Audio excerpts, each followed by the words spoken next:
तो पिछले एपिसोड में हमने देखा कि जियाफन ने मिस जीनो और उस बंदर की जान बचा ली थी, लेकिन खुद वो पानी में गिर जाता है। उस पानी के अंदर जियाफन को एक अजीब सा मैजिकल वेपन मिल गया था, जिसकी एनर्जी का प्रेशर बहुत ज्यादा हाई था और इसलिए हम देखते हैं कि जियाफन वहीं पर बेहोश हो जाता है।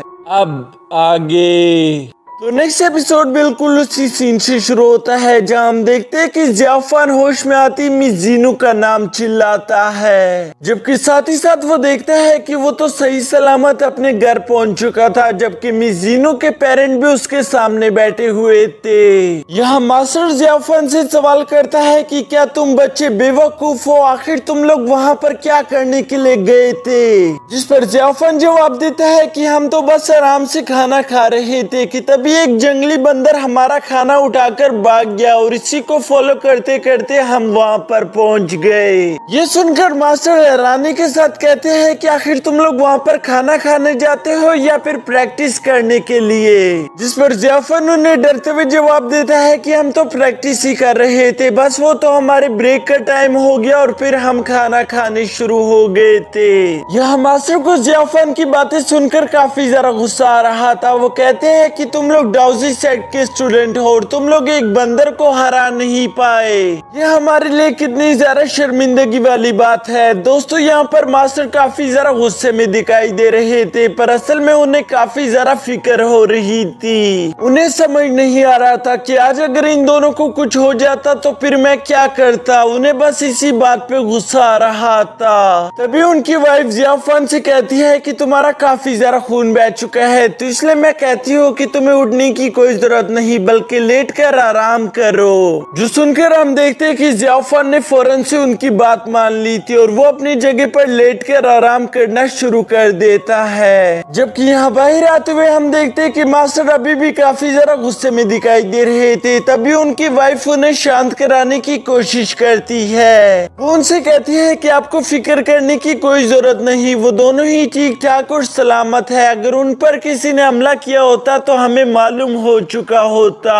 मैंने उस वाटर पूल वाली जगह पर अपने सारे डेसिबल्स को बेच दिया, लेकिन वहाँ पर उन्हें कोई भी अजीब चीज नहीं मिली। इसका मतलब ये लोग बस डूब गए थे। जबकि यहाँ दूसरी तरफ हम उसी शरारती बंदर को देखते हैं, जो कि किसी से अपनी जान बचाते हुए जियाफन के कमरे में इंटर हो गया था और वो सीधा जाकर जियाफन के पीछे छुप जाता है। तभी मिस जीनो भी उस बंदर को ढूंढते हुए जियाफन के कमरे तक आ चुकी थी कि तभी वो वहाँ पर उसे देखकर काफी ज्यादा गुस्सा हो गई थी। वो जियाफन से भी कहती है कि चलो मेरे साथ आओ, आज हम इस बंदर को अच्छा सबक सिखाएंगे, हम इसको जान से मार डालेंगे। और ये कहकर मिस जीनो गुस्से के साथ बाहर चली जाती है, जबकि जियाफन उसे रोकने की कोशिश कर रहा था, लेकिन वो खुद को काफी ज्यादा वीक महसूस करता है। यहाँ बाहर की तरफ हम देखते हैं कि उस बंदर के पास वही मैजिकल स्टिक थी, जबकि येलो उसके सामने खड़ा होकर उस पर भौंक रहा था। तभी वो बंदर बड़ी तेजी के साथ उस स्टिक को घुमाते हुए दूर फेंक देता है, जिस पर येलो को लगता है कि शायद मुझे उस स्टिक को उठाकर लाना होगा, ये कोई गेम चल रही है। वो बिल्कुल एक अच्छे डॉगी की तरह बड़ी तेजी के साथ जाकर उस स्टिक को उठाकर मिस जीनो के पास ले आया था, जहां वो बहुत ही क्यूट तरीके से एक्ट कर रहा था। मिस जीनो ये देखकर अपना माथा पकड़ लेती है कि ये कितना ज्यादा बेवकूफ है, उस बंदर ने इसे भी बेवकूफ बना दिया।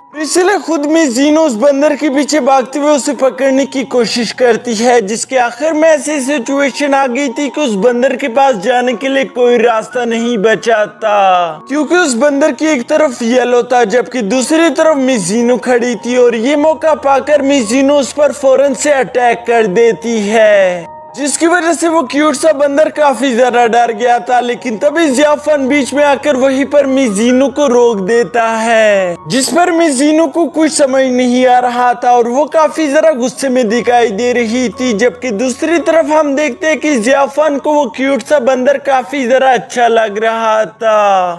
प्यार से उस बंदर के सर को सहलाने की कोशिश करता है, जिस पर मिज़िनो समझ गई थी कि ज़ियाफन इस बंदर को अपने पास रखना चाहता है। तो इसीलिए मिज़िनो मुंह बनाते हुए कहती है कि रख लो, पर इसका ख्याल तुम्हें खुद ही रखना होगा, मैं इसका ख्याल नहीं रखूंगी। और दूसरी बात, इसे येलो से भी फाइट नहीं करनी, नहीं तो मैं इसकी पिटाई लगा दूंगी। और ये कहकर वो वहां से चली गई थी। जबकि दूसरी तरफ हम देखते हैं कि येलो काफी ज्यादा खुश हो रहा था, उसे ऐसा लग रहा था कि मुझे एक नया दोस्त मिल गया। जबकि दूसरी तरफ ज़ियाफन भी काफी ज्यादा खुश होते हुए उससे कहता है कि आज से मैं तुम्हें ऐश बुलाऊंगा। यहाँ वो क्यूट सा बंदर अपना नया नाम सुनकर काफी ज्यादा खुश हो गया था। और इसके बाद हम देखते हैं कि वो छलांग मारते हुए उस मैजिकल स्टिक को उठाकर ज़ियाफन के पास ले आया था, जिस पर ज़ियाफन भी खुश होते हुए ऐश को शाबाशी देना शुरू कर देता है। अब इसके बाद हमें उसी दिन के शाम का सीन दिखाया जाता है, जहां ज़ियाफन अपने रूम में बैठकर कल्टीवेशन कर रहा था। यहाँ काफी देर तक कल्टीवेशन करने के बाद ज़ियाफन खुद की बॉडी को देखकर कहता है, पहले तो मुझे लग रहा था कि मुझ में कोई इम्प्रूवमेंट नहीं आ रही, पर अब पता नहीं मैं खुद को बहुत ही अजीब महसूस कर रहा हूँ, क्योंकि मेरी बॉडी में एनर्जी का भंडार जमा हो चुका है। और ये कहते साथ ही वो दोबारा से वहीं पर बैठकर कल्टीवेशन करना शुरू कर देता है, जिसके साथ ही सीन शिफ्ट होकर जिन्यू पर आ चुका था। जिन्यू यहाँ पर अपनी स्वॉर्ड प्रैक्टिस कर रहा था। साथ ही साथ हमें दिखाया जाता है कि उसका दिल बहुत ही ज्यादा बेचैन था और उससे काफी ज्यादा गुस्सा आ रहा था। शायद वो किसी बात को लेकर काफी ज्यादा परेशान हो गया था कि तभी उसके मास्टर भी वहीं पर आ जाते हैं, जो कि उससे कहते हैं कि तुम ग्रीन स्वॉर्ड टेक्निक को प्रैक्टिस कर रहे हो, लेकिन तुम मेरी बताई हुई बात भूल गए कि तुम्हें इस टेक्निक को प्रैक्टिस करने के लिए अपने मन को शांत करना होगा, जो कि बिल्कुल भी शांत नहीं है। ये सुनकर जिन्यू उनसे माफी मांगना शुरू कर देता है कि मास्टर मुझे माफ कर देना, जिस पर मास्टर कहते हैं कि हमारे ड्रैगन सेक्ट में माफी की कोई जगह नहीं, हम लोग यहाँ पर जीतने के लिए फाइट करते हैं और मुझे लगता है कि तुम भी हम में से एक हो, तो इसलिए तुम्हें भी हमारी टेक्निक्स को अपनाना होगा। और ये कहते साथ ही उन्होंने जिन्यू की तलवार को लेकर उस टेक्निक को परफॉर्म करना शुरू कर दिया था, जिसके लास्ट में हम देखते हैं कि उन्होंने एक बड़ी सी चट्टान को उस टेक्निक की मदद से तोड़ दिया था। ये देखकर जिन्यू और भी ज्यादा मोटिवेटेड हो गया था, जिसके बाद वो अपनी तलवार को लेकर उस टेक्निक को और भी ज्यादा अच्छे से परफॉर्म करना शुरू कर देता है। जबकि उसके मास्टर यहाँ पर जिन्यू को इतनी ज्यादा मेहनत करते हुए देखकर अपने मन में कहते हैं कि वक्त आ चुका है, लगता है कि मुझे वो सब इसे देना ही होगा। जिसके बाद उन्होंने नीचे खाई की तरफ भागते हुए वहां से छलांग लगा दी थी। ये देखकर जिन्यू काफी ज्यादा परेशान हो गया था कि आखिर मास्टर ने खाई में छलांग क्यों लगा दी। यहाँ उसे अपने मास्टर की काफी ज्यादा फिक्र हो रही थी, लेकिन तभी अचानक हम देखते हैं कि मास्टर एक न्यू तलवार को लेकर काफी तेजी के साथ ऊपर आते हुए उस पर अटैक कर देते हैं, जिसे ब्लॉक करके उसने खुद की जान बचा ली थी। कि तभी उसके मास्टर उसके सामने खड़े होकर उससे बताते हैं कि इस नई सोर्ड का नाम है ड्रैगन चॉपिंग सोर्ड। ये सोर्ड मैं तुम्हें देने वाला हूँ, लेकिन उससे पहले मैं चाहता हूँ कि तुम खुद को साबित करो कि तुम इस सोर्ड के काबिल हो। जबकि यहाँ जिन्यू उस सोर्ड को अपने हाथों में देकर काफी ज्यादा खुश हो गया था। वो अपने मास्टर से कहता है, ठीक है मास्टर, मैं इस टेक्निक को अच्छे से परफॉर्म करके दिखाऊंगा।